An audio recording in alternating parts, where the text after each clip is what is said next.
চার ইমামের প্রত্যেকেই নির্যাতিত। কোন ইমাম এই পৃথিবীতে কুসুমাস্তীর্ণ জীবন যাপন করতে পারেন নাই। তারা যে দাওয়াত নিয়ে ময়দানে নেমেছিলেন, সে দাওয়াত তাদের জীবনে মানুষ কবুল করেনি, আর সেজন্য তাদেরকে নির্যাতিত হতে হয়েছিল।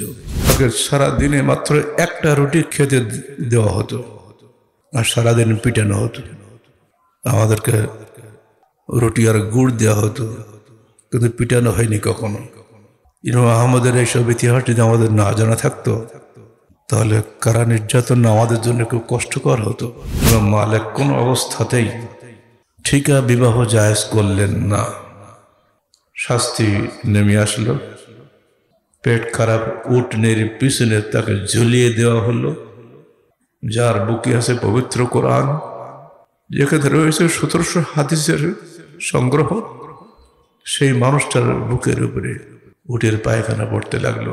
যদি বাংলার জমিনে কেউ সত্যিকার অর্থে হানাফি থেকে থাকে, তো আমরা 1.5-3 ভাবে বলবো, আহলে হাদিস আন্দোলন বাংলাদেশের নেতা কর্মীরাই প্রকৃত হানাফি। আহলে হাদিস আন্দোলন বাংলাদেশ, আসুন পবিত্র কুরআন ও সহিহ হাদিসের আলোকে জীবন গড়ি। আলহামদুলিল্লাহ আলহামদুলিল্লাহ নাহমাদুহু ওয়া নাস্তাঈনুহু ওয়া নাস্তাগফিরুহু ওয়া নু'মিনু বিহি ওয়া নাতাওয়াক্কালু আলাইহি ওয়া নাউযু বিল্লাহি মিন শুরুরি আনফুসিনা ওয়া মিন সাইয়্যাতি আ'মালিনা মান ইয়াহদিহিল্লাহু ফালা মুদিল্লা লাহু ওয়া মান ইউদ্লিল ফালা হাদিয়া লাহু ونشهد أن لا إله إلا الله وحده لا شريك له ونشهد أن محمدا عبده ورسوله أما بعد فقد قال الله تعالى في الكلام المجيد فأعوذ بالله السميع العليم من الشيطان الرجيم بسم الله الرحمن الرحيم هو الذي بعث في الأميين رسولا منهم يتلو عليهم آياته ويزكيهم ويعلمهم الكتاب والحكمة وإن كانوا من قبل لفي ضلال مبين সূরা জুমআ দ্বিতীয় আয়াত। যাবতীয় হামদ ও সানা আল্লাহ রাব্বুল আলামিনের জন্য, এবং যাবতীয় দরুদ ও সালাত শেষ নবী মুহাম্মদুর রাসূলুল্লাহ সাল্লাল্লাহু আলাইহি ওয়াসাল্লামের জন্য। দ্বিতীয় বার্ষিক সম্মেলনে আজকে আপনাদের সামনে অসুস্থ শরীর নিয়ে বসতে পেরে আল্লাহ পাকের শুকরিয়া আদায় করছি, আলহামদুলিল্লাহ। ইমাম মালিক নির্যাতিত, সে বলেছে। চার ইমামের প্রত্যেকেই নির্যাতিত। কোন ইমাম এই পৃথিবীতে কুসুমাস্তীর্ণ জীবন যাপন করতে পারেন নাই। তারা যে দাওয়াত নিয়ে ময়দানে নেমেছিলেন, সে দাওয়াত তাদের জীবনে মানুষ কবুল করেনি, আর সেজন্য তাদেরকে নির্যাতিত হতে হয়েছিল। আসুন আমরা প্রথমে ইমামে আবু হানিফাকে ধরি। ইমামে আবু হানিফা রহমতুল্লাহ আলাইহি 80 হিজরিতে জন্ম, 150 হিজরিতে মৃত্যু। তিনি তার যুগে ইরাকের শাসকের চক্ষুশূল হয়েছিলেন, কারণ তিনি বলেছিলেন, ইজা সাহাল হাদিস ফাহুয়া মাজহাবি, যখন সহি হাদিস পাবে সেটাই আমার মাযহাব। যারা ক্ষমতা থাকে তারা সহি হাদিসকে পছন্দ করে না, জাল জয়ীব দিয়ে যে কোনো মূল্যে সরকারের প্রশংসা তারা কামনা করে, কোনো অবস্থাতেই তাকে নিশ্চিন্তে থাকতে দেয়নি কেউ। আমরা নিজেদেরকে হানাফি বলি, কিন্তু আসলে কি আমরা সহিহ হাদিস মানি?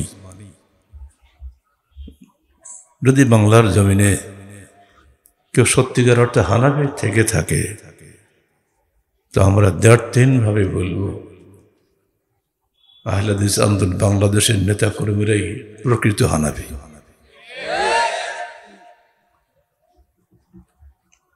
আসুন ইমাম শাফি রহমতুল্লাহর কাছে। ইমাম শাফি রহমতুল্লাহ আলাইহি জন্মগ্রহণ করলেন 1950 সালে। আজকের যে গাজাতে মানুষ মরার এবং মারার যে মিছিল চলছে, এই গাজাতেই ইমাম শাফির জন্ম। পরে তার মা তাকে নিয়ে গেলেন মক্কায়, তারপরে তাকে যেতে হলো মিশরে। শুধু একটাই কারণ ছিল যে তৎকালীন সরকারের চক্ষুশূল তিনি হয়েছিলেন। যেদিন তিনি বিতাড়িত হলেন বাগদাদ থেকে, তিনি যাওয়ার সময় যে কথাটি বলে গিয়েছিলেন, قد أصبحت نفسي تتوق إلى مصري أتوق إلى مصري أم أتوق إلى قبري।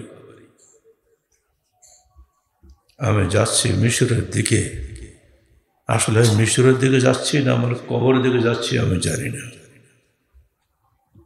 আসলে তাই হয়েছিল, তার মৃত্যু সেখানেই হয়েছিল। তিনি শান্তিতে একদিনও থাকতে পারেন নাই, সবসময় সরকারি গোয়েন্দা তার পিছনে আছে। তার কথাবার্তা রেকর্ড করা হতো, সামান্য ভুল কথা বললেই দিনান দেওয়ার তাকে শাস্তি দেওয়া হতো। আসুন ইমাম মালিকের কাছে। ইমাম মালিক বিন আনাস ইমাম দারুল হিজরা, মদিনার অদ্বিতীয় ইমাম।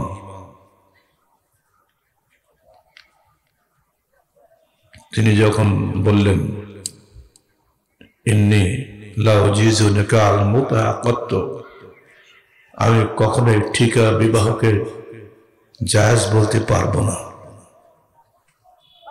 কারণ বিদায় হজের দিন মক্কা বিজয়ের পরে রাসূলুল্লাহ সাল্লাল্লাহু আলাইহি ওয়াসাল্লাম নিকাহে মুতা চিরদিনের জন্য কিয়ামত পর্যন্ত হারাম করে দিয়ে গেছেন। আমার পক্ষে সেটা জায়েজ করা সম্ভব নয়। কিন্তু আপনারা জানেন, রাজা বাদশারা একাধিক মহিলার সংস্পর্শ কামনা করে, কিন্তু ইসলামের 4টি বিবাহের বেশি তো জায়েজ নেই। তাই তারা ঠিকা বিবাহ করত। তৎকালীন সময়ের সমস্ত আলেম ঠিকা বিবাহের পক্ষে ফতোয়া দিল, কিন্তু সরকারের অর্থাৎ খলিফার নিকটবর্তী লোক বড় একজন আলেম বিশর আল মুরাইসি বললেন, হে খলিফা, আমরা রাষ্ট্রের সমস্ত আলেম মিলিয়েও যদি ফতোয়া দেই তো জনগণ ওই ফতোয়া মানবে না। কেন? তোমরা কি আলেম নও? সেটা নিশ্চিত আমরা আলেম বটে, কিন্তু আমরা যে সরকারি আলেম, সরকারি আলেম, দরকারি আলেম আর তরকারি আলেম, 3 রকম আলেম আছে বাংলা সব জায়গাতে। তো এখন আপনি যদি ইমাম মালিকের ফতোয়াটা নিতে পারেন, তাহলে আপনার এই ফতোয়া চলবে, আপনার নির্দেশ কেউ মানবে না। সবাই বলল, আমরা ইমাম মালিককে ডেকে নিয়ে আসি দরবারে। বাদশাহ খলিফা খুবই দুর্দর্শতার পরিচয় দিয়ে বললেন যে না, এমন একজন দামি মানুষ তাকে আমার দরবারে ডেকে আনবো, এই নির্দেশ দেব, এটা মানানসই হবে না। আমি বরং সেখানে যাই, তোমরা চলো আমার সঙ্গে। তিনি দলবল নিয়ে গেলেন।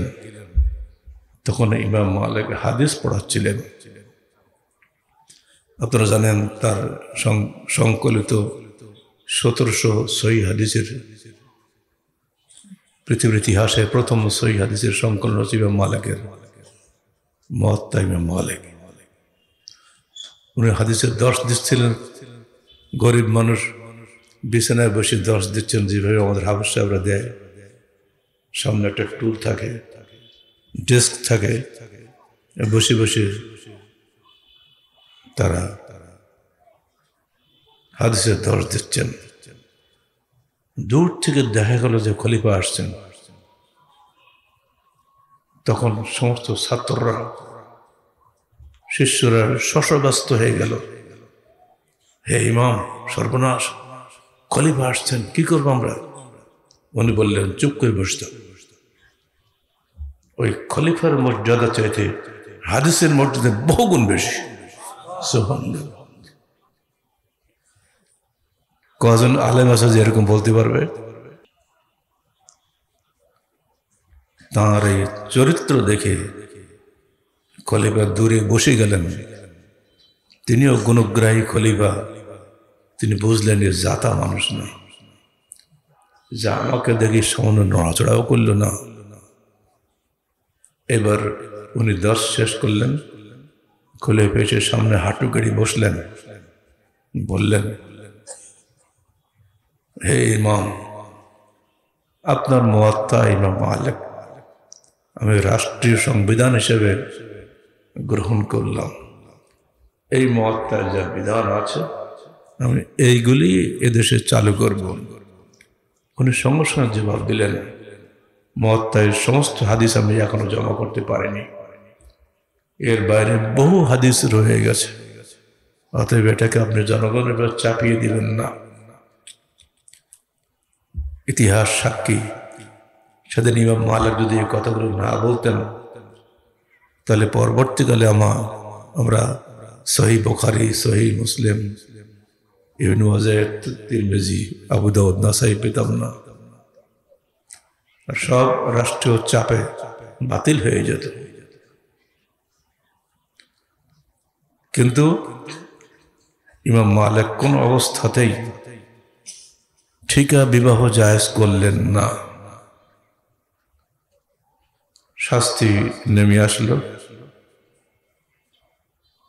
পেট খারাপ উটনের পিছনে তাকে ঝুলিয়ে দেওয়া হলো এবং উটের পায়খানা সব তার পবিত্র দেহে পড়তে লাগলো। যার বুকে আছে পবিত্র কোরআন, যেখানে রয়েছে 1700 হাদিসের সংগ্রহ, সেই মানুষটার বুকের উপরে উটের পায়খানা পড়তে লাগলো। আর তার শাস্তি দেখানোর জন্য বাগদাদের রাজপথ ঘোরানো হলো। হাজার হাজার মানুষ চারিপাশে চোখের পানি ফেলে এই দৃশ্য দেখছে, কিন্তু কিছুই করার ক্ষমতা নাই। ইমাম মালিক সবাইকে উদ্দেশ্য করে বলছেন, ইয়া আহলা বাগদাদ, মান ইয়ারিফুনি ফালিয়ারিফনি, ওয়া লাম তা'রিফনি ফা'লামু ইন্নী আনা মালিক ইবনে আনাস, আনা লা উজিজু নিকাহাল মুতাকাত। হে বাগদাদের অধিবাসীরা, যারা আমাকে চেনো তারা তো চেনোই, আর যারা চেনো না তারা জেনে রাখো, আমার নাম মালিক ইবনে আনাস। আমি কোশ্চিন কাল ঠিকা বিবাহকে জায়েজ করব না। সুবহানাল্লাহ, কি কল্পনা করা যায়? এইসব হকপন্থী আলেমদের নামে পরবর্তীকালে মাযহাব হয়েছে, কিন্তু তাদের আদর্শ কেউ মানে না। আসলে ইমাম আহমদ বিন হাম্বলের কাছে ইমাম মালিকের জন্ম 93 হিজরিতে, মৃত্যু 179 হিজরিতে। ইমাম আহমদ বিন হাম্বল বাগদাদি সাহেবানি, তার জন্ম 164 হিজরিতে। এবং মৃত্যু 241 হিজরিতে। তিনি বললেন,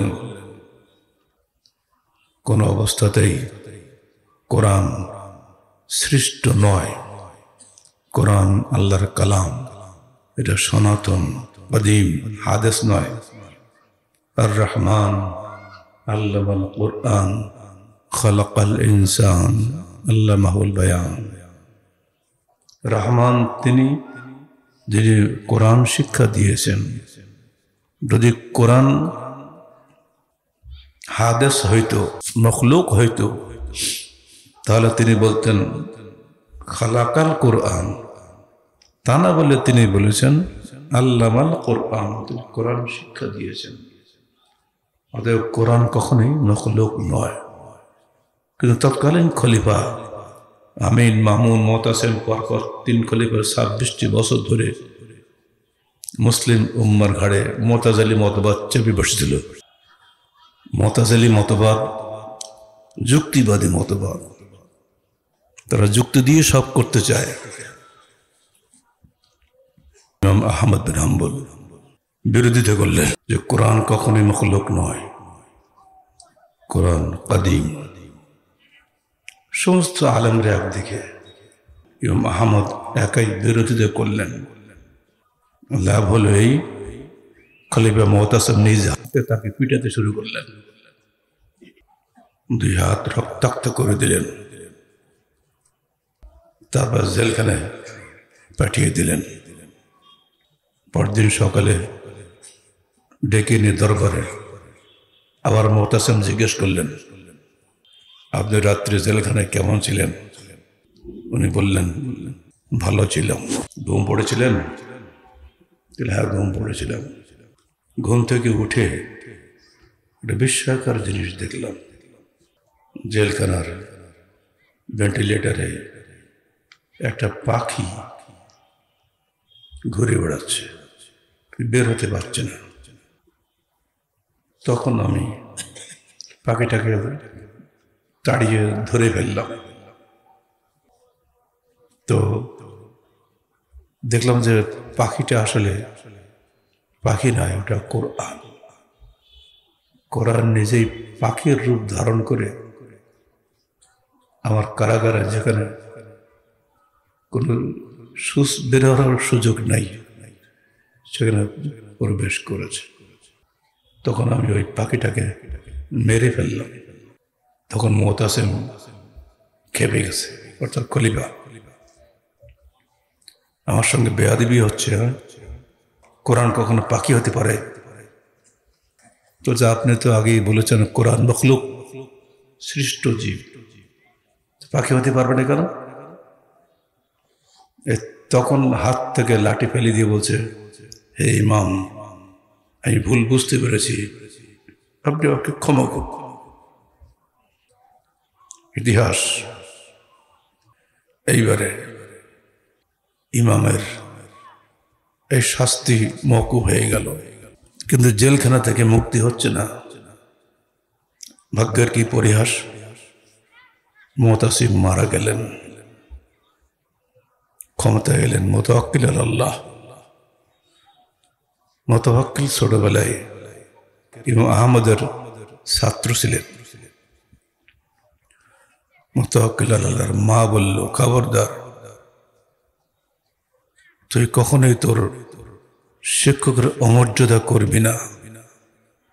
আমি যদি তোর মা হই তো তোর কাছে আমার দাবি, আহমদকে তুই জেলখানাতে মুক্তি দে। 28 মাস পরে ইমাম আহমদ জেলখানা থেকে বেকসুর খালাস পেলেন, আলহামদুলিল্লাহ। তাকে সারা দিনে মাত্র একটা রুটি খেতে দেওয়া হতো, আর সারাদিন পিটানো হতো। আমাদেরকে রুটি আর গুড় দেওয়া হতো, কিন্তু পিটানো হয়নি কখনো। ইমাম আহমদের এইসব ইতিহাস যদি আমাদের না জানা থাকতো, তাহলে কারা নির্যাতন আমাদের জন্য খুব কষ্টকর হতো। আহলে হাদিস আন্দোলন সবসময় নির্যাতিত মানবতার আন্দোলন। এদেশ চলছে সম্পূর্ণরূপে মানুষের বিধান পালন করার জন্য। মানুষের দাসত্ব চলছে, আল্লাহর দাসত্ব এদেশে নাই। চার ইমাম যেভাবে জীবন দিয়েছেন, আমরা সবাই তাদেরকে সম্মান করি। কেন করে ইতিহাস আমরা জানি না। আমরা চার মুজাবকে ফরজ বলি, কিন্তু চার ইমামের জীবনে আমাদের জানতে হবে যে কেন ফরজ বলি।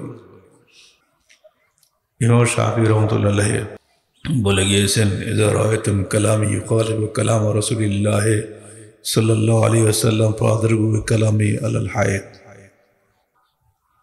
যখন তোমরা আমার কোনো কথা আল্লাহ রসুলের কথার বিপরীত দেখবে, তখন আমার কথাগুলো তোমরা দেওয়ালে ছুড়ে মেরো। ইমাম মালিক বলছেন, লা তুকাল্লিদনি ওয়া লা তুকাল্লিদান্না মালিকান ওয়া মা মিন আহাদিন ইল্লা ওয়া মাখুজ মিন কালামিহি ওয়া মারদুদুন আলাইহি ইল্লা সাহিবু হাযাল কবর। এই পৃথিবীতে এমন একজন মানুষ নাই যার প্রতিটি কথাই গ্রহণযোগ্য এবং প্রতিটি নিষেধ বর্জনযোগ্য। এই কবরবাসী মুহাম্মদ রাসূলুল্লাহ সাল্লাল্লাহু আলাইহি ওয়াসাল্লাম ব্যতীত। এই সময় তিনি কবর দিকে ইশারা করতেন। আহমদ বিন হাম্বল 10 লক্ষ হাদিসের হাফেজ, যা কল্পনা করা যায় না। বিজ্ঞান বলে যে মানুষের ব্রেনে একসঙ্গে 3.5 লক্ষের অধিক শব্দ মুখস্থ রাখা সম্ভব নয়। অথচ বিজ্ঞানের এই যাবতীয় গবেষণাকে মিথ্যা প্রমাণ করে আল্লাহ পাক ইমাম আহমদকে 10 লক্ষ হাদিসের হাফেজ করেছিলেন। সুবহানাল্লাহ ওয়া বিহামদিহি। কই আর তো ইমাম আহমদের জন্ম হয় না। অনেক বিস্ময় বালক আমরা পত্রিকা মাঝে মাঝে দেখি, পরে হারিয়ে যায়। এইসব বিস্ময় ইমাম আর সৃষ্টি হবেন না। লা তুকাল্লিদনি ওয়া লা তুকাল্লিদান্না মালিকান আলাল আউজাইয়্যা ওয়াল খুযু মিন হাইসু আখাযু মিনাল কিতাবি ওয়াস সুন্নাহ। তোমরা আমার তাকলিদ করো না। তোমরা ইমাম মালিক, ইমাম আউজাই, ইমাম নাখাই কারোর তাকলিদ করো না, বরং তোমরা বিধান গ্রহণ করো সেখান থেকে যেখান থেকে তারা বিধান গ্রহণ করেছিলেন, কোরআন ও সুন্নাহ থেকে। এবার আসেন আমরা আমাদের দিকে তাকাই। 53 বছর আগে বলা হয়ে থাকে 30 লক্ষ মানুষের জীবনের বিনিময়ে এবং 2 লক্ষ মা-বোনের সম্ভ্রমের বিনিময়ে বাংলাদেশ স্বাধীন হয়েছে। কি পেয়েছি? স্বাধীনতার ঘোষণাপত্র দলিল পড়ে দেখেন, পরিষ্কার লেখা আছে আল্লাহর নামে দেশ স্বাধীন হয়েছিল। মেহেরপুরের আম্র কাননে যেদিন স্বাধীনতা ঘোষণা হয়, সেদিনের দলিলপত্র আমার কাছে আছে। কোথাও বলা হয়নি বাংলার জনগণের নামে হয়েছিল, আল্লাহর নামে। আল্লাহ তাদেরকে সাহায্য করেছিলেন, দেশ স্বাধীন হয়েছে। কিন্তু শাসন হচ্ছে 4টা মূলনীতি চাপিয়ে দেওয়া হয়েছে সেখানে। এটা ভারতীয় মূলনীতি, এটা বাংলাদেশ জনগণের মূলনীতি নয়। গণতন্ত্র, সমাজতন্ত্র, ধর্মনিরপেক্ষতাবাদ, জাতীয়তাবাদ, এই 4টাই ভারতের চাপানো মূলনীতি। যারা জাতীয়তাবাদ করেন তার কি কখনো বলতে পারবেন এই জাতীয়তাবাদ কার? কোশ্চেন কালও বলতে পারবেন না। তারা পূজা করেন জিয়াউর রহমান সাহেবের। জিয়াউর রহমান সাহেব জন্মের বহুত আগে জাতীয়তাবাদ হয়েছে। ধর্মনিরপেক্ষতাবাদ প্রথমে মুসলমানকে ইসলাম থেকে বিচ্যুত করে, অতঃপর গণতন্ত্র মানুষকে মানুষের গোলাম বানায়। অতঃপর জাতীয়তাবাদ মানুষকে নানা রং, বর্ণ, অঞ্চলের জাতীয়তায় বিভক্ত করে। আর এই বিভক্ত জনগণ মারামারি করে জীবনটা শেষ করে। ইসলামী খেলাফতে কোনো বিভেদ নাই। বিদায় হজের ভাষণে রাসূলুল্লাহ সাল্লাল্লাহু আলাইহি ওয়াসাল্লামের দার্ঢ্যহীন ঘোষণা, লা ফাদলা লি আরাবিয়্যিন আলা আজামিয়্যিন ওয়ালা লি আজামিয়্যিন আলা আরাবিয়্যিন, কুল্লুকুম মিন আদম ওয়া আদম মিন তুরাব ইল্লা বিত্তাকওয়া। কোন আরবের জন্য কোনো অনারবের প্রাধান্য নাই, কোন অনারবের উপরে কোনো আরবের প্রাধান্য নাই, কালোর উপরে সাদার কোনো প্রাধান্য নাই, সাদার উপরে কালোর কোনো প্রাধান্য নাই। তোমরা সবাই এক আদমের সন্তান। আর আদম ছিলেন মাটির তৈরি, অতএব কোনো অহংকার নাই তাকওয়া ব্যতীত। হ্যাঁ, চোর এবং পুলিশ কখনো এক নয়। আর আমরা আল্লাহকেই তো চোর বানিয়ে দিয়েছি। তুমি হাকিম হইয়া হুকুম করো, পুলিশ হইয়া ধর। আমাদের পুলিশরা কি আল্লাহ নাকি? নাউযুবিল্লাহ মিন যালিক। এই গান আমরা গাই বাংলাদেশের মুসলমানদের। বাংলাদেশের মুসলমানদের এই যে কত দলে বিভক্ত তা ঠিক নাই। 1981 সালের বাংলাদেশ সরকারের দেওয়া হিসাব মোতাবেক বাংলাদেশে 2,98,000 পীর। এখন 2025 সালে পীরের সংখ্যা বাড়েনি। এইভাবেই চলছে দেশের অবস্থা। এদেশের একদল মুসলমান পীর মাশায়েখ পূজারী, আর একদল মুসলমান ইমাম পূজারী। তারা 4 মুযহাবকে ফরজ বলেন। 4 ইমামের নীতি বা তাদের জীবনীতে আপনারা শুনলেন। ফরজ হলে তো তাদের মতোই আপনাকে হতে হবে। তারা তো সবাই এক কথা বলে দিয়েছেন, যা সাহাল হাদিস ফাহুয়া মাযহাবি। আল মিজান আল কুবরা লিশ-শা'রানী, প্রথম খণ্ড 73 পৃষ্ঠা পড়ে দেখেন, যা সাহাল হাদিস ফাহুয়া মাযহাবুনা। তারা প্রত্যেকেই বলেছেন, আল আইম্মাতুল মুজতাহিদুনা ইয়াহুসুনা তালামিযাহুম আন ইয়া'মালু বিল কিতাবি ওয়াস সুন্নাহ মিন গায়রি ইউলাহিযু শারতান। মুজতাহিদ ইমামগণ প্রত্যেকেই তাদের শিষ্যদেরকে উৎসাহিত করতেন তারা যেন কোরআন এবং সুন্নাহ অনুসরণ করে কোনরূপ শর্ত ছাড়াই। যারা শাহ ওলিউল্লাহ মাহমুদ দেহলভীর ভক্ত, তাদেরকে বলবো তার বহু বিস্তৃত গ্রন্থ হুজ্জাতুল বালাগা পড়তে। আর সংক্ষিপ্ত আকারে লেখা তার বই সবচেয়ে প্রসিদ্ধ বায়ানুস সাবাবুল ইখতিলাফ। উম্মতের মধ্যে ইখতিলাফের কারণ কি, এর উপরে তার যে বইটা আছে, ছোট বই, বেশি না, 76-80 78 পৃষ্ঠার বই। এই বইটা পড়লে আপনারা আরো ক্লিয়ার হয়ে যাবেন। অথচ আমরা বলছি আমরা শাহ ওলিউল্লাহ দেহলভীর শিষ্য, শাহ ওলিউল্লাহর ভাতিজা আল্লামা আব্দুল আজিজ এর ভাতিজা, ওলিউল্লাহর ছেলে আব্দুল আজিজের ভাতিজা ইসমাইল শহীদ। শাহ ইসমাইল তো মাত্র 13 বছর বয়স। উনি দিল্লির জামে মসজিদে সালাত আদায় করতে গিয়েছেন। আমিন জোরে বলেছেন, তখন সব খেপে গেছে। মসজিদ নষ্ট করলো কে? ধরো কে? ছোট্ট ছেলে, 13 বছর বয়স। দেখা গেল সে স্বয়ং ইমামের নাতি। আপনার নাতি বলেন, আমরা পোতা বলি, ছেলের ছেলে। তাকে ধরা হলো। কি ব্যাপার, তুমি আমিন বললে কেন? তো তার হাদিসে পড়েছে তাই বলেছে। আমি কি জানি যে কোন মুজাফের তার খবর রাখি?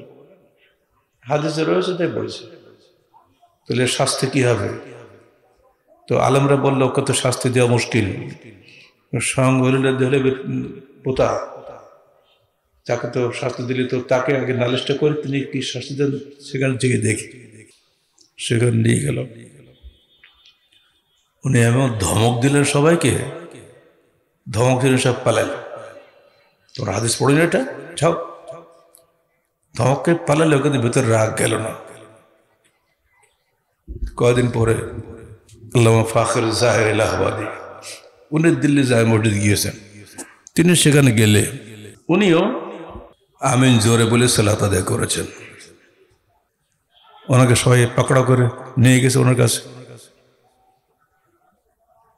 যে হে ইমাম, এই লোকটা কোত্থেকে আসছে? এলাহাবাদ থেকে, এখানে আমিন জোরে বলে সালাত আদায় করেছে, বুকে হাত বেঁধেছে, এর শাস্তি কি হবে?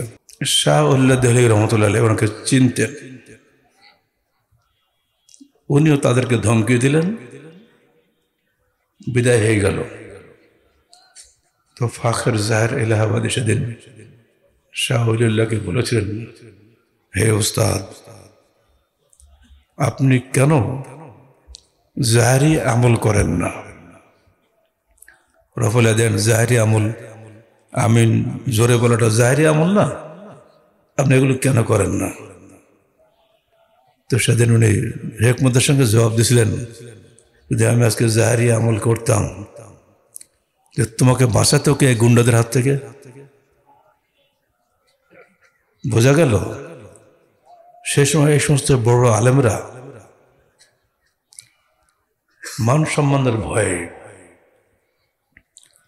জান বাঁচানোর কারণে এই সমস্ত আলেম নামধারী গুন্ডাদের হাত থেকে এইভাবে তারা আত্মরক্ষা করেছিলেন এবং আল্লাহর রহমত লাভ করেছিলেন। কিভাবে দেখেন, দিল্লি জামে মসজিদ থেকে একদিন শাহ ওলিউল্লাহ নামছেন, তখন এই দুষ্টু আলেমদের একদল ভাড়াটে গুন্ডা শাহ ওলিউল্লাহকে হত্যা করার জন্য প্রকাশ্য তরবারি নিয়ে হাজির হয়েছে। আপনারা কি দিল্লি যারা গিয়েছেন, দিল্লি জামে মসজিদ দেখবেন, শাহ ওলিউল্লাহর অপরাধ ছিল যে তিনি কোরআন তর্জমা করেছিলেন তখন ফার্সিতে। দুষ্ট আলেমরা রটিয়ে দিল শাহ ওলিউল্লাহ কোরআন পরিবর্তন করেছে। তখন কোরআন সম্পর্কে মানুষের ধারণাই ছিল না যে কোরআন যে তর্জমা করা যায়, এটা তারা জানতো না। উনি কোরআন তর্জমা করেছেন, কোরআন তো পাল্টাননি, কিন্তু দুষ্ট আলেমরা রটিয়ে দিল এবং তাকে হত্যা করার জন্য একদল গুন্ডাকে পাঠিয়ে দিল। উনি জামে মসজিদ সিঁড়ি দিয়ে নামছেন আর গুন্ডারা উপরে উঠছে হাতে হাসিয়া। আপনারা রাস্তার লোক হাসিয়া বোঝেন না, যে বাঁকা মাথা, টান দিয়ে গলা কেটে দিবে। তখন ওলিউল্লাহর ভক্তরা যারা মসজিদ ভর্তি ছিল কিছুক্ষণ আগ পর্যন্ত সব পালাইছে। না, সবাই সেদিন পালায়নি। মাত্র 9 জন আহলে হাদিস জীবন বাজি রেখে সামনে গিয়ে দাঁড়িয়ে গেছিল, ওলিউল্লাহর গাত্র স্পর্শ করার আগে আমাদেরকে হত্যা করো। এবং বলি এমন জোরে নারা তাকবীর দিল, গুন্ডাদের হাত থেকে সব তরবারি পড়ে গেল। সেখানে ইতিহাস। আহলে হাদিস হওয়াটা অত সহজ না। জীবনের বাজি রেখে কোরআন ও সহিহ হাদিসের জন্য এগিয়ে যেতে হয়। আমরা তো ঘরের আহলে হাদিস রফলে দান করলাম, মাশাআল্লাহ আহলে হয়ে গেলাম। সেদিন যদি তাদের এই ত্যাগ না থাকতো, তাহলে শাহ ওলিউল্লাহর কাছ থেকে আমরা যে লেখনী পেয়েছি কখনই আমরা পেতাম না। হুজ্জাতুল্লাহ বালেগা আমরা দেখতে পেতাম না, আল বায়ান বিসাবিল ইখতিলাফ দেখতে পেতাম না। মৃত্যুর আগে তিনি যে ওসিয়তনামা লিখে গেছেন ফার্সি ভাষায়, সেটা আমরা অনুবাদ করেছি। হাদিস ফাউন্ডেশন থেকে বেরিয়ে গেছে ওসিয়তনামা, সেখানে তিনি পরিষ্কারভাবে বলে গিয়েছেন, হে বৎস, ফকির নাম ধরে এই সমস্ত মোতাশাকশাকাদের পিছনে ছুটবে না। যারা সত্যিকার অর্থে কোরআন এবং সুন্নাহ অনুসরণ করে তোমরা তাদের অনুসরণ করো। তার ওসিয়াতনামা আমাদের বাংলা অনুবাদের মাধ্যমে জনগণের সামনে চলে আসছে, দেখবেন পড়ি বইটা, ছোট বই। এইসব মনীষীদের কারণেই কোরআন সুন্নাহ দেশে বেঁচে আছে। যখন আল্লামা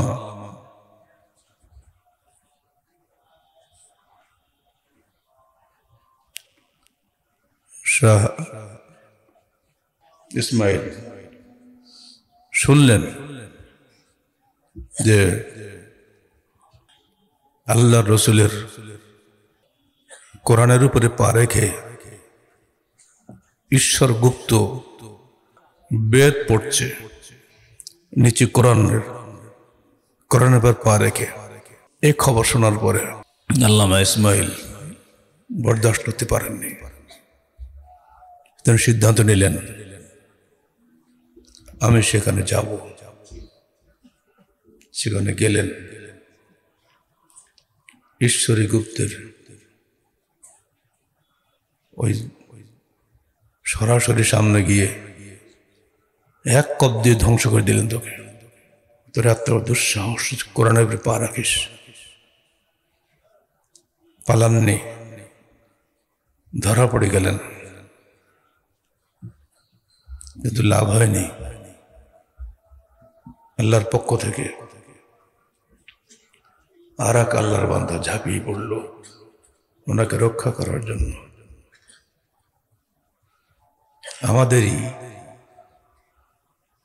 দিনাজপুরের আব্দুল ওয়াহাব সেদিন ইতিহাস সৃষ্টি করেছিলেন। তার সাহায্যের কারণে হত্যার হাত থেকে তিনি বেঁচে গেছিলেন। যার নাম আমি থিসিসে নিয়ে এসেছি। কোন অবস্থাতেই কোরআন সুন্নাহর অনুসারীদেরকে আল্লাহ পাক বাতিলদের হাতে পরাজিত করেন নাই। ইতিহাস চিরদিন এগুলির সাক্ষী। আহলে হাদিস আন্দোলন বাংলাদেশ কোন অবস্থায় বাতিলের সঙ্গে মুখ আপোষ করে না। আপনাদের সবারই কামনা, যুক্তি আপনারা দিচ্ছেন, যদি আপনি ইলেকশন না করেন তাহলে আপনি সংসদে গিয়ে কথা বলবেন কিভাবে? মনে পড়ে যায় জোয়া হলের কথা। জোয়া হলে থাকা অবস্থায় সাপ্তাহিক আরাফাত পত্রিকায় আমি একটা আর্টিকেল দিলাম। সে আর্টিকেল বের হওয়ার পরে আগুন ধরে গেল। 22 জন কামেল পাস, এবং তারা সবাই ইউনিভার্সিটির ছাত্র। আমি থাকতাম 5 তলায়, উঁচু করে বাইরে ফেলে মেরে ফেলবার জন্য ওরা গেল। আমি বললাম, তোমরা এত লোক, আমি যে একা কিছুই করতে পারবো না, অপরাধ কি? তো আপনি এটা কেন লিখলেন? আমাদের কি লিখেছি আমি? বের করো। তো বলছে যে আপনি ইমামদের বিরুদ্ধে লিখলেন। আমাদের ইমামদের বিরুদ্ধে লিখছি আমি? রেফারেন্স দেখছো? ওতে একটা আমার লেখা না। আমি বললে রেফারেন্স নিয়ে এসছি। আমি রাতের অন্ধকারে আগের দিন আর ডক্টর মোস্তাফিজ স্যার আরবির ওনার বাসায় দিয়ে এসেছিলাম। উনি পরদিন ডিপার্টমেন্টে আমার জোহলে আসবেন চিফ গেস্ট হিসাবে, কিন্তু আমি ছিলাম না। পরে আমি যাত্রাবাড়িতে খবর পেলাম আমার হলে কিয়ামত হয়ে গেছে। ডক্টর রহমানী স্যার আমাকে খবরটা দিলেন, উনি যাত্রাবাড়িতে ছিলেন। গালেব তুমি এখানে? তোমাকে হন্য হয়ে খুঁজছে ওই গুন্ডারা, তোমার হলে কেয়ামত হয়ে গেছে, আর তুমি এখানে। আমার তাই নাকি স্যার? আমি সরাসরি জুয়া হলে চলে গেলাম। মহসিন হলের যারা যাওয়ার সময় স্বাক্ষর করার কাগজ রাখে, ওরা আমাকে দেখেই বলছে, স্যার কোন অবস্থা আপনি উপরে উঠবেন না, আপনি এখান থেকে চলে যান, বিদায় হন শিগগির, আপনাকে দেখলে তুলোধনা করে দেবে। মানে কি অপরাধ আমার? বলে আপনার রুমমেটকে কালকে এরা পিটিয়ে মাথায় চুন কালি দিয়ে ঢোল বাজিয়ে চারদিকে ঘুরিয়েছে, আপনাকে না পেয়ে এগুলো করেছে, আর আজকে আপনাকে পেলে আস্ত রাখবে না। মাশাআল্লাহ। ওরা কত নম্বর রুমে থাকে? বলে 348 নম্বর রুমে থাকে, কিন্তু আপনি যাবেন না। ও যাবেন না বলাতে আমার জিদ চেপে গেল, সোজা চলে গেলাম 348 নম্বর রুমে, 3 তলায়। যে রুমে ওরা থাকে, যে রুমে খাটের নিচে ওদের হকি স্টিক থাকে, লাঠি সোটা থাকে, সেই গুন্ডাদের সামনে গিয়ে হাজির হয়ে গেলাম। সালাম দিয়ে ঢুকছি, ওরা স্তম্ভিত। বলে কি শিকার একবার সামনে? আপনারা আমাকে খুঁজছিলেন নাকি?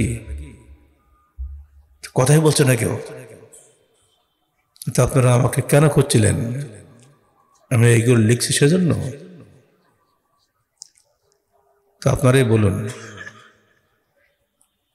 আপনারা রথ যাত্রা কবিতা পড়েন না? এই কবিতা আপনারা পড়েন না? তাহলে হ্যাঁ, তো সেই জন্য আমরা এর বিরুদ্ধে লিখেছি মূর্তি পূজা। তখন সারা ঢাকা শহরে মোড়ে মোড়ে মুক্তিযোদ্ধাদের মূর্তি খড়া করার আবেদন করেছিল সরকারের কাছে বামপন্থী একদল ছাত্র।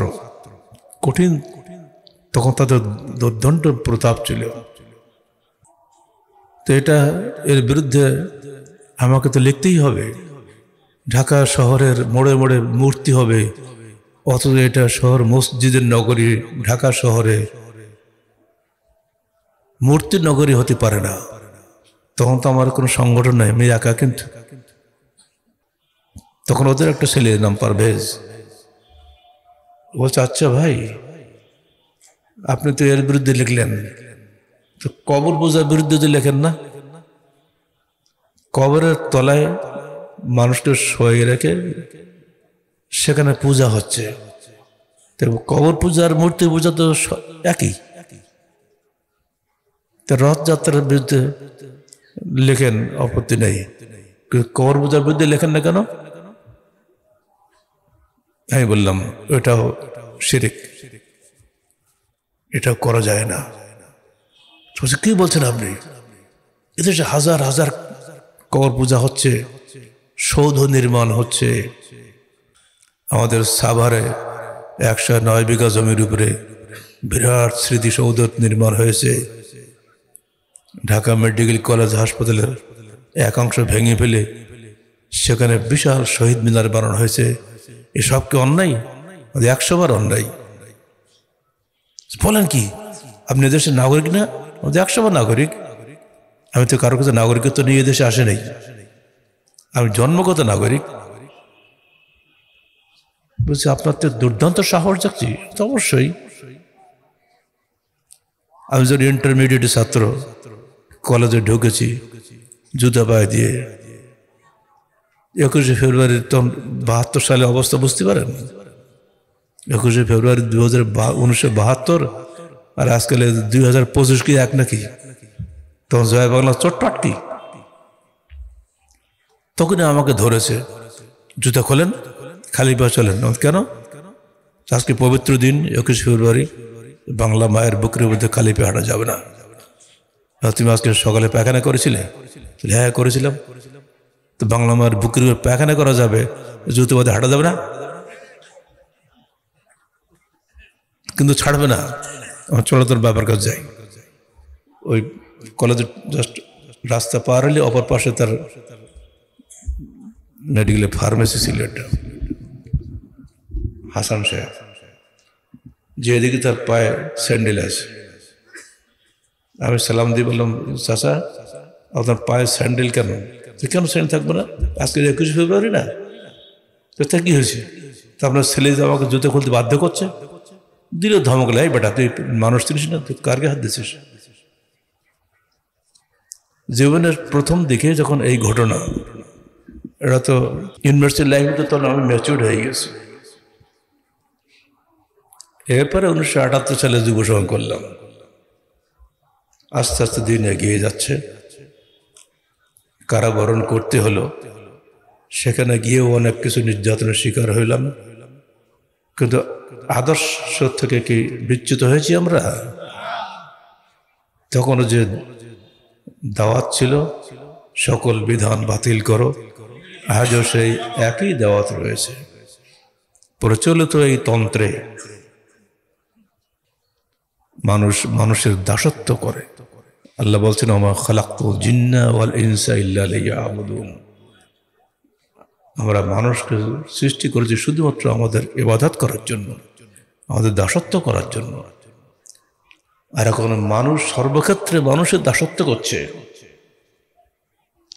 রাজনীতির নামে রাজনীতিকটা তাদের মৃত নেতার কবরে যে সেজদা করছে, পীর মাশায়েখরা তাদের পীর সাহেবদের কবরে যে সেজদা করছে,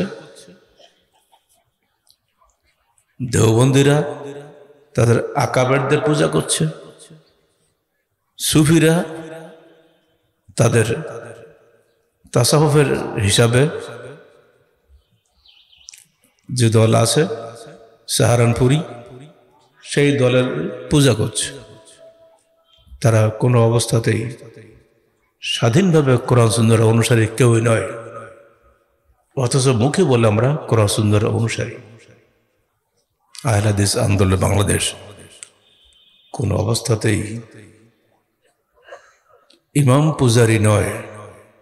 তারা 4 ইমামকে মানুষ হিসাবে মনে করেন। 4 ইমামের প্রতি তাদের সবচেয়ে শ্রদ্ধা আছে, কিন্তু তাদের কওল যে যা সাহাল হাদিসে ফুহুয়া মাযহাবুনা, আমরা এর অনুসরণ করি। ঠিক একইভাবে পীর মাশায়েখদের প্রতি আমাদের সম্মান আছে, তাদের প্রতি আমাদের শ্রদ্ধা আছে, কিন্তু কোন অবস্থাতেই আমরা কোরআন সুন্নাহর উপরে কোন পীর মাশায়েখকে স্থান দেই না। একইভাবে রাজনৈতিক নেতাদের প্রতিও আমাদের শ্রদ্ধা আছে, কারণ তারা দেশ পরিচালনা করেন, কিন্তু কোন অবস্থাতেই আমরা কোরআন সুন্নাহর উপরে কোন নেতার নেতৃত্বকে আমরা মেনে নিতে পারি না। বাধ্য হয়ে আপনারা আপনাদের জবরদস্তি শাসন চাপিয়ে দিচ্ছেন, বাধ্য হয়ে মানছি আমরা, অন্তর থেকে আমরা শ্রদ্ধা করতে পারি না। সারা রাজশাহী শহর পোস্টারে আর ছবিতে আর মূর্তিতে ভরে গেছে। যখনই আপনাদের বাড়িতে এরা যাবে, দয়া করে নিষেধ করবেন যে মসজিদে গিয়ে ভোট চাইবেন না, ভোটের নামে দোয়া চাওয়া এসব বাদ দেন। আমরা অধিকাংশ রায় চূড়ান্ত এই আকীদায় বিশ্বাসী নই। বলতে পারবেন মাত্র একটি ভোটে অমুক দল জিতে যাবে, আমরা এটাতে বিশ্বাস করি না। যদি গেলেন আপনি, আমার তাতে কি হলো? আপনি যে আপনার শাসন চাপাবেন আমাদের উপরে, আপনি আপনার নিজস্ব শাসন চাপাবেন, আপনি মানুষ, আপনি আল্লাহর বিধান চাপাবেন না। আপনার ভোট সংখ্যা বাড়লো কি কমলো এটা আমাদের দেখার বিষয় নয়। আপনি ইসলামের নামে ভোট চাচ্ছেন, ইসলাম তো শেষ হয়ে গেছে যেদিন আপনি কোথায় গেল, পূজা মণ্ডপে গেছে না? পূজা মণ্ডপে ইসলাম আছে? যেদিন পূজা মণ্ডপে গিয়েছেন ওদিন আপনার ইসলাম শেষ। যায়েদ বিন হারেসা বলছেন, আল্লাহ রসুল যখন রসুল হননি কোন মূর্তির গায়ে হাত দেন নাই। যখন রসুল হন নাই তখন থেকে আল্লাহ পাক তাকে এমনভাবে গড়ে তুলেছেন যে তিনি মূর্তির গায়ে কখন হাত দিয়ে দেখেন নাই।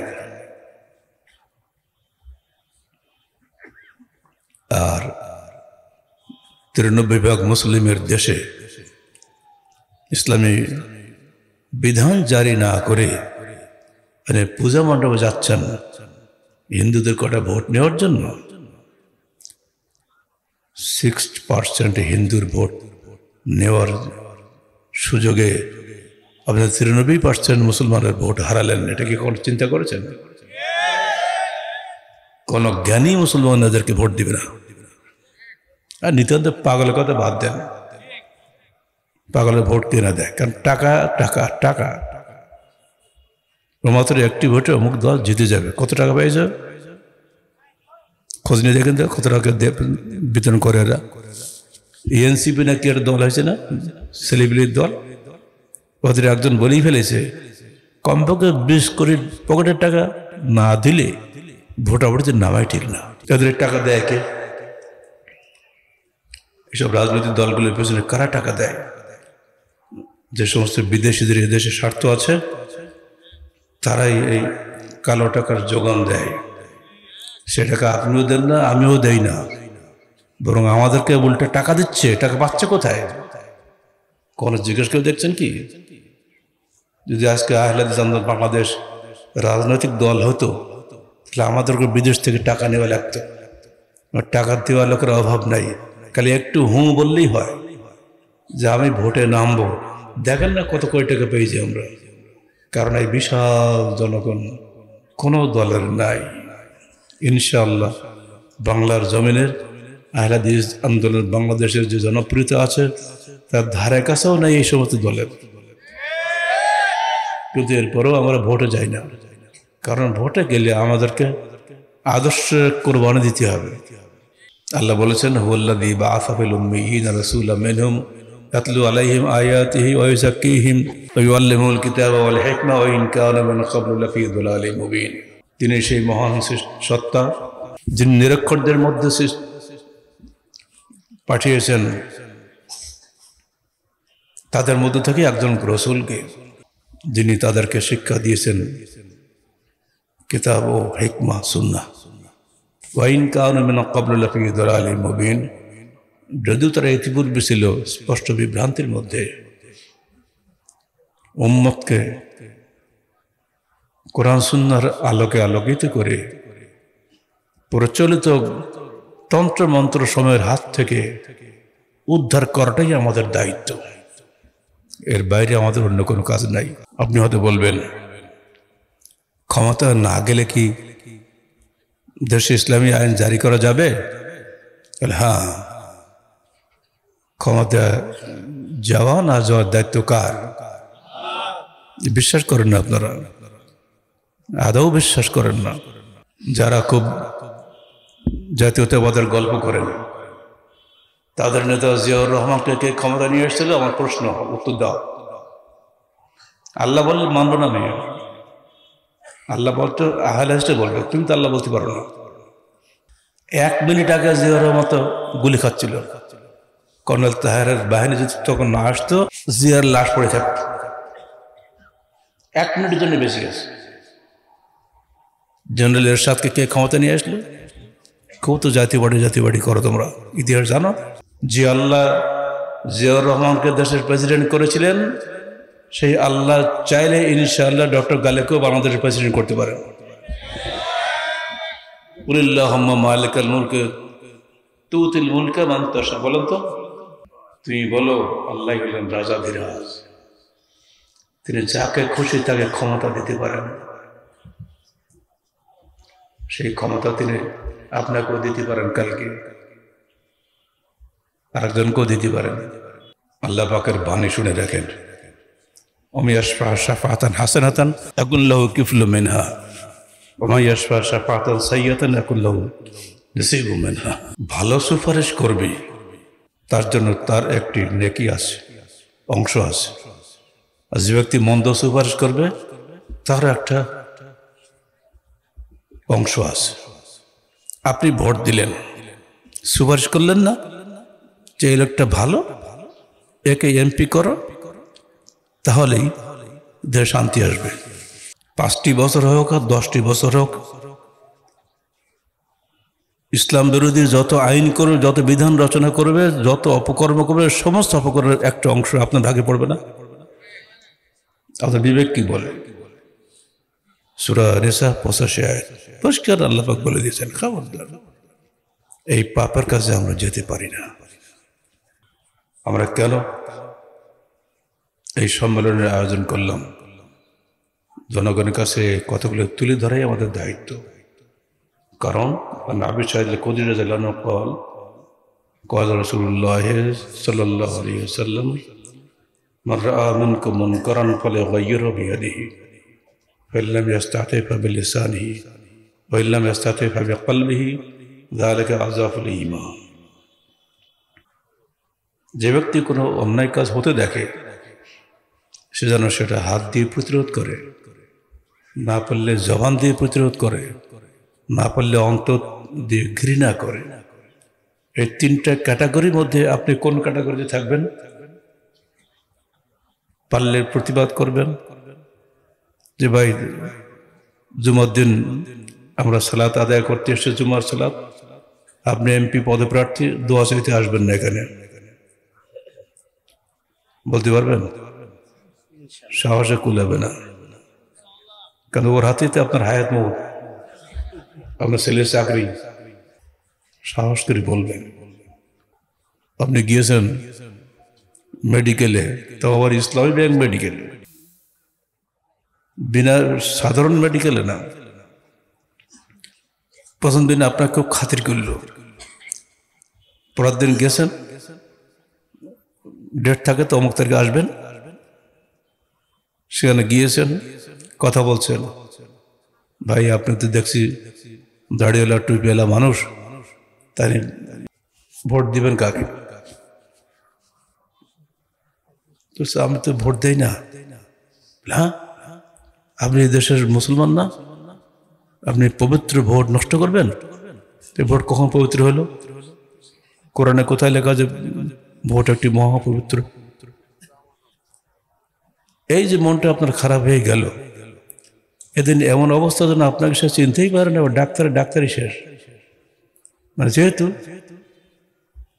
তিনি একটা পার্টি সমর্থন করেন, মানে আপনি তার পার্টির বিরুদ্ধে হয়ে গেলেন, ফলে আপনার ট্রিটমেন্টটা ভালো আর হল না। অবস্থা বুঝতে পারছেন? কিন্তু আমাদেরকে জাতিকে সাবধান করাই লাগবে। আমরা কেন এই দাওয়াত দেই মানুষের কাছে? 3টে কারণ শুনে রেখে দেন। হঠকারীদের জন্য কিয়ামতের দিন দলিল কায়েম করা।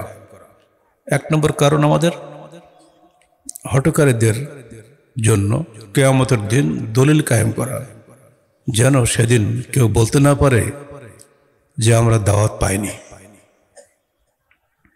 কুল হাযিহি সাবিলি, মনে আছে আপনাদের? বলেন, কুল হাযিহি সাবিলি আদউ ইলাল্লাহি আলা বাসীরাতিন আনা ওয়া মান ইত্তাবা'আনি ওয়া সুবহানাল্লাহি ওয়া মা আনা মিনাল মুশরিকিন। গণতন্ত্র শিরক নয়। ওয়া সুবহানাল্লাহি ওয়া মা আনা মিনাল মুশরিকিন, আমরা মুশরিকদের অন্তর্ভুক্ত নই। অতএব মানুষের দাসত্ব করার এই তন্ত্রের মন্ত্রে আমরা ঢুকতে পারি না। 2 নম্বর, দাওয়াতের আমানত আদায়ের মাধ্যমে আল্লাহর নিকটে ওজর পেশ করা। কারণ আল্লাহ বলেছেন, কুনতুম খায়রা উম্মাতিন উখরিজাত লিন-নাসি তা'মুরুনা বিল মা'রুফ ওয়া তানহাউনা আনিল মুনকার ওয়া তু'মিনুনা বিল্লাহ। সূরা আলে ইমরান 110 আয়াত। তোমরা শ্রেষ্ঠ জাতি, তোমাদেরকে উদ্ভব ঘটানো হয়েছে এই জন্য যে তোমরা মানুষকে ন্যায় কাজে আদেশ করবে, অন্যায় কাজে নিষেধ করবে, এবং তোমরা আল্লাহর উপর ঈমান রাখবে। এই শ্রেষ্ঠ জাতি হিসেবে আমরা আমাদের দায়িত্ব পালন করার স্বার্থে, যাতে কি আমাদের দিন ওজর পেশ করতে পারি যে আল্লাহ তোমার দায়িত্ব আমরা পালন করেছিলাম। রাজশাহীর ঈদগাহ ময়দানে হাজারো শ্রোতার সামনে অসুস্থ শরীর নিয়ে তোমার দায়িত্ব পালন করেছি। যদি আজকে মৃত্যু দাও তাতেও আমার দুঃখ নাই, কিন্তু দায়িত্ব পালন করে মরে যাচ্ছি, এটি আমাদের সব বড় সান্ত্বনা। 3 নম্বর কারণ, এমন একটি সমাজ কায়েম করা যেখানে আল্লাহর কালেমা উন্নত থাকবে এবং কুফরির কালেমা অবনত থাকবে। কারণ আল্লাহ বলেছেন ওয়াজালা কালেমাতুল্লাহি হিয়াল উলিয়া ওয়া কালেমাতুল্লাযিনা কাফারু সুফলা আল্লাহু আজিজুন হাকিম। সূরা তওবা 40 আয়াত। আল্লাহর পাকের কালেমা থাকবে উপরে। বাংলাদেশে গণতন্ত্র হয়েছে উপরে, কোশ্চেন কালো এটা আমরা মানতে রাজি নই। আমরা আল্লাহর কলেমাকে উপরে দেখতে চাই। মানুষের তৈরি করা এই কলেমা, মানুষের তৈরি করা এই সংবিধান চাপিয়ে দিচ্ছে আমাদের উপরে। আমরা কোশ্চেন কালো আমরা এটা মেনে নিতে পারি না। আর তাই আমরা এর বিরুদ্ধে প্রতিবাদ করলাম। 3 নম্বর, আমরা চাই এমন একটি সমাজ যেখানে থাকবে আল্লাহর কলেমা উন্নত থাকবে, কুফরি কলেমা অবনমিত থাকবে। যেহেতু প্রচলিত কুফরি মতবাদ চলছে দেশে, এটাকে অবনত থাকতে হবে। এটা কখনো উপরে থাক, এটা আমরা কখনোই চাই না। আর একটা মৌলিক বিষয় আপনাদের বলে দিই, দাওয়াতের দিন ফরজ। আপনি তো বলবেন ক্ষমতা যাবেন না, তো আপনি দেশে ইসলামী হুকুমত কায়েম করবেন কি দিয়ে? হ্যাঁ, এর উত্তর এই, দাওয়াতের দিন ফরজ, গালাবায়ের দিন ফরজ নয়। আল্লাহর পথে মানুষকে দাওয়াত দেওয়াটা আমার জন্য ফরজ, কিন্তু দিনকে ক্ষমতায় নিয়ে যাওয়ার দায়িত্ব আমার নয়। কারণ আল্লাহ পরিষ্কার বলে দিয়েছেন, কুলিল্লাহুম্মা মালিকাল মুলকি তুতিল মুলকা মান তাশা। আল্লাহই হচ্ছেন রাজাধিরাজ, তিনি যাকে খুশি ক্ষমতা দিতে পারেন। আর বড় কথা হচ্ছে, মুসলিম উম্মার ঐক্যের মূল থিম হচ্ছে খাতমে নবুয়ত। নবী আবার যদি আসেন কেউ, তাহলে তখন তাকে মানব। এটা কখনো মুসলিম ঐক্যের প্রাণদণ্ড হতে পারে না। মুসলিম ঐক্যের মানদণ্ডই হচ্ছে খাতমে নবুয়ত। আল্লাহ বলে দিয়েছেন, মা কানা মুহাম্মাদুন আবা আহাদিম মির রিজালিকুম ওয়ালাকিন রাসূলুল্লাহি ওয়া খাতামুন নাবিয়্যিন ওয়া কানা আল্লাহু বিকুল্লি শাইইন আলিমা। সূরা আহজাব 40 আয়াত। মুহাম্মদ তোমাদের কোনো মানুষের পিতা নন, বরং তিনি সকল বিষয়ে, তিনি আল্লাহর প্রেরিত রাসূল, আর আল্লাহই সর্বাধিক জ্ঞাত সব বিষয়ে। সূরা আহজাব 40 আয়াত। কারণ আপনি বললেন যে না, কাদিয়ানী নবী পুরো পাঞ্জাবের গোলাম আহমদ কাদিয়ানী, যার জন্ম হয়েছে 1835 সালে, মৃত্যু হয়েছে 1908 সালে, এই লোক নাকি নবী। বলে নাউযুবিল্লাহ মিন যালিক। এই লোকের অনুসারী একদল লোক আছে বাংলাদেশে, রাজশাহীতে নাকি আছে শুনতে পাই। ঢাকাতে খতমে নবুয়ত মহাসম্মেলন চলছে। আহমদিয়া মুসলিম জামাত বলা হচ্ছে, ওরা আদৌ মুসলিম নয়। আহমদিয়া জামাত বলেন আপনি, সমস্যা নেই, কিন্তু আহমদিয়া মুসলিম শব্দ বলতে পারবেন না। পঞ্চগড়ে তারা বহু জমি জমা কিনেছে, কিনে সেখানে কাদিয়ানদের বিরাট সেখানে তারা বহু জমি কিনে সেখানে কাদিয়ানদের কেন্দ্র বানিয়েছে। সেখানে আহলে হাদিসরাই হলো খতমে নবুয়তের মূল। আহলে হাদিস তার নেয় না, বেদাতিরাই খতমে নবুয়ত করে, আর আহলে হাদিসদের ডাকে না। কেন ডাকে না তারা ভালো করে জানে যে আহলে হাদিসরা খতমে নবুয়ত ঠিক আছে, কিন্তু ওরা পীর মাশায়েখ মানে না, ওদেরকে নেওয়া যাবে না। ওরা মাশায়েখ পূজারী নই, ওরা আকাবের পূজারী নই, এই কারণে তারা আমাদেরকে ডাকে না। খতমে নবুয়তের বিষয়ে এই আয়াতটাকে আপনারা কদর্থ করে বলেন, ওখানে খাতামর নবীন বলা হয়েছে, অর্থাৎ নবীদের আংটি। খাতাম একটা অর্থ আংটি আছে না, যারা আরবিতে ভাষা বোঝেন, তো আংটির আরবি কিন্তু খাতাম, যেটা তিনি শেষ নবী নন, তিনি আংটি নবী, অর্থাৎ শ্রেষ্ঠ নবী। তবে শেষ নবী নন? এর উত্তর হাদিস থেকে আপনারা শুনেন। عن أبي هريرة رضي الله عنه قال قال رسول الله صلى الله عليه وسلم مثلي مثل الأنبياء كالبنيان। আমার উপমা এবং নবীদের উপমা একটি বিল্ডিংয়ের মতো। সে বিল্ডিংটা খুবই সুন্দর, সমস্ত লোক ঘুরে ঘুরে দেখছে, কিন্তু এক কোনায় গিয়ে দেখছে যে একটা ইট ফাঁকা, ইটের জায়গা নেই, ফাঁকা রয়েছে। মনে রাখো, আনা তিলকাল লাবিনা, আমি সেই একখানা ইট। খতমা বিয়া নবীন ওলা নবী বাদি, আমাকে দিয়ে নবীদের সিলসিলা খতম করা হয়েছে, আমার পরে আর কোনো নবী নেই। এরকম স্পষ্ট ব্যাখ্যা পাওয়ার পরে কোন মুসলমানকে বলতে পারে যে ওই আয়াতের ব্যাখ্যা হচ্ছে আংটি নবী, শেষ নবী নয়? অতএব খতমে নবুয়তের ব্যাখ্যা আমরা যেটা দিলাম হাদিস থেকে, এটাই হলো আমাদের মৌলিক বক্তব্য। আর সেজন্য মিশরের বিদ্বান কাজী হাসান আল হুজাইবি চমৎকারভাবে বলে গিয়েছেন, আকিমু দৌলাতুল ইসলাম ফি কুলুবিকুম তুকাম লাকুম ফি আরদিকুম, তোমরা তোমাদের হৃদয়ে ইসলাম কায়েম করো, তাহলে তোমাদের জমিনে ইসলাম কায়েম হবে। যদি বাংলাদেশের মানুষ ইসলাম সম্পর্কে পুরস্কার আইডিয়া না রাখে, তাহলে যতই আপনি জান্নাতের লোভ দেখান, আপনার বাক্সে ভোট পড়বে না, পূজা মণ্ডপে গিয়ে লাভ হবে না। কয় পার্সেন্ট হিন্দুরা তো পাগল না, ওরা জানা যে এরা আসলে আমাদের কোনো কাজ করে দেবে না, ওরা আপনাদের দেবে না, ধোকা, খালি ধোকা। আমাদের সাতক্ষীরার পাটলিঘাটা যে ভাষণ দিচ্ছেন, আগে বলা হতো হিন্দু আর নৌকা সমান, আর এখন হবে হিন্দু আর দাড়িপাল্লা একদিকে সমান। ডুমুরিয়ায় ভাষণ দিচ্ছে, পোস্টার দেখলাম নেটে, একদিকে হিন্দু নেতাদের লাইন, ইসকন নেতা সব, আর একদিকে মুসলমান নেতা, আর সভাপতি হচ্ছেন ওই ইসলামী দলের সেক্রেটারি জেনারেল। কি চমৎকার ইসলাম এদের! খবরদার, আহলে হাদিস আন্দোলন বাংলাদেশের আমিরি জামাতকে এরা কারা নির্যাতন করেছে, তাদের সাথী ছিল এই সকল জাতীয়তাবাদীরা। এরা না জাতি বোঝে না জাতীয়তাবাদ বোঝে, কিছুই বোঝে না, কিন্তু এরা ভোট প্রার্থী। এদেরকে কি বলতে হবে?